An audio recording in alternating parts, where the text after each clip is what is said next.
c'est original, entre guillemets. La manière dont on a de parler, là, on se comprend. Mais on est en train de parler à l'envers. Ça, c'est un truc de fou. Étymologie, non. On dit hala kala hala ka jetu non. Ido wala na on do étymologie. Ko étymologie ngo be ato winde de ko be watanta yela étymologie. Andi wan do ko fleuve.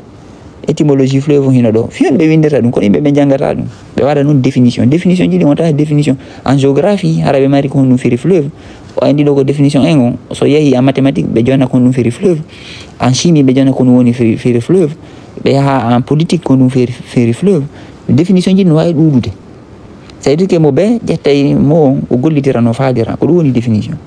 Kono sa fala andude xar fer no kono de firi tig de kane tafa dum tafo di mayron ka étymologie darda ko étymologie non andi wando ko latin andi do beni ko moyen français de l'ancien français et du latin Flavius mais andi dum do latin ko hala fefinaka iuruka ka benata do ko dum benata ko origine indo-européen c'est à dire que hala kan hala latin ko hakkunde Asie et Europe ka tafa c'est à dire que zone Caucase zone Turquie ko do hala latin yaldi et grec ko dino haalaji do non joni haalaji européen ni mais ni haalaji grec et latin haala men kan no burdi kiddude te no anda wonnobe do hari wala haala men kan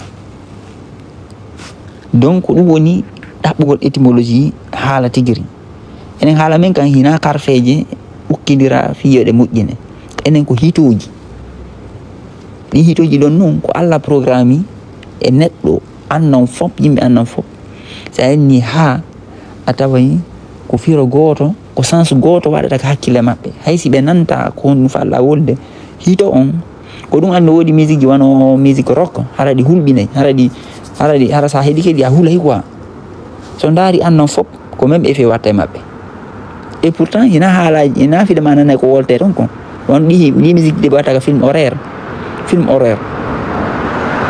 ananta halaji ni ananta ko wona wala définition kono étymologie on sa famille mo anda ko fionu ni hitoji don ko kulol addata neddo parce que logiciel mo alla wadi on ko non bobo de jibine ko rifiroji do kanko rawone gollitirde ko dum bobo o wala baba hala mo wolde en fait kono hala ka woni wolde kan ko vrai hala kan hala hitoji din ko so jandi o janne définition ji din ko fefindete. C'est original, entre guillemets. La manière dont on a de parler, là, on se comprend. Mais on est en train de parler à l'envers. Ça, c'est un truc de fou. Pour nous, on dit, mais non, je peux pas croire que tu parles à l'endroit. Il dit, non. On est en train de parler à l'envers. Parce que ils ont fait des tests avec des bébés, mais ça, je l'ai déjà dit dans beaucoup d'interventions aussi. Ils ont pris des bébés, au début, qui commencent à parler. Enfin, parler. On peut pas dire parler parce que tu comprends rien. Voilà, comme ça. Tu dis, mais qu'est-ce qu'il vient de baragouiner, là? Eh ben, il y a des parents qui ont la drôle d'idée d'enregistrer le bébé et de faire du reverse speech. Donc, d'écouter ce que le bébé venait dire, mais dans l'autre sens. Et là, t'entends, I love you, daddy. Mais là, quand tu l'entends, il dit, et là, tu comprends. Ah ouais, incroyable. Ouais. La conscience de l'enfant est encore tournée à l'endroit. OK? Et à un moment donné, quand il se reconnaît dans le miroir, on lui apprend à parler à l'envers, dans l'autre sens. Et une fois, chez Evelyne Thomas, bon, ça c'est un truc que j'ai vu comme ça, je regarde pas la télé, Evelyne Thomas, moi, c'est pas mon truc. Mais sur Facebook, il y avait une émission d'Evelyne Thomas où il y a des gens qui se présentaient qui avaient des dons particuliers.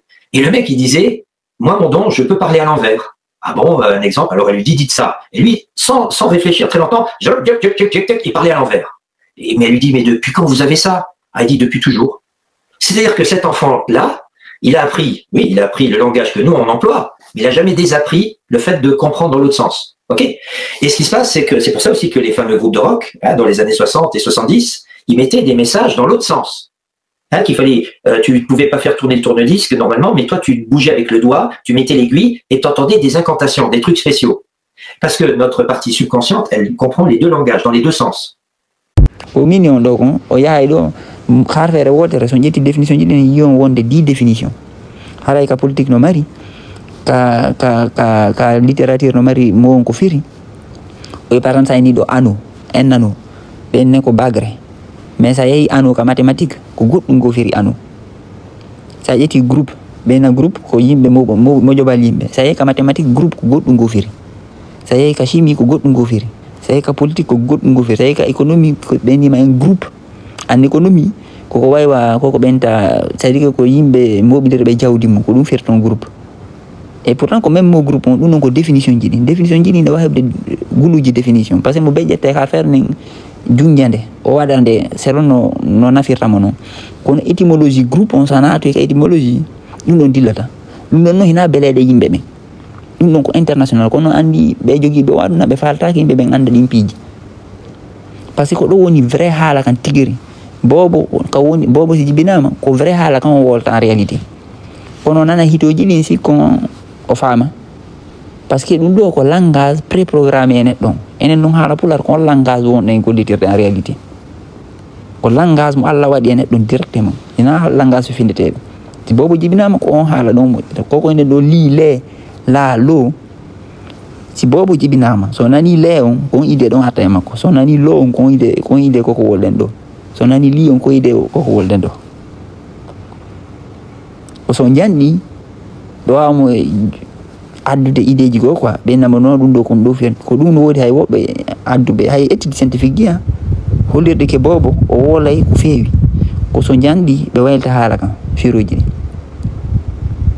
ko ɗum wano ka musique ji o nana ɓenna hande sa nani musique Rihanna Beyoncé ɓenna sa renversi hito ngon haray ko goɗɗum ngo firi en fait par ce que ɓe jogiiɓe anna on eɓe andi ɗi ka haala ɗi hitoji ɗo ko ɗiɗo woni firo ngon tigiri joni si ɓe faala yeetade wonkimaki piiji ko ɓe faala ko ɗi hitoji ɗo kamɓe ɓe gollitirta ko on langage ɗon fi wolangol wonkimaki harna an on o wonkimaki direct ɓe memata ko ɗum ɓe kodata ka musique ji o yiyay ɗum wonde ɓena ɗo sa nani musique ji Rihanna ma ɗum les grands chanteurs sa waɗiɗi renversé hitoji ɗin harayno adda haalaji goo en fait haala men kanko ni programme ko ɗum haala men kanko haala naturel ko haala fondamental kadi par ce que enen ko hitoji ɗin moƴƴinirɗen karteje men ɗen joni ɗo en waɗi le la li e lo prochainement en waɗa e ga gi ge e go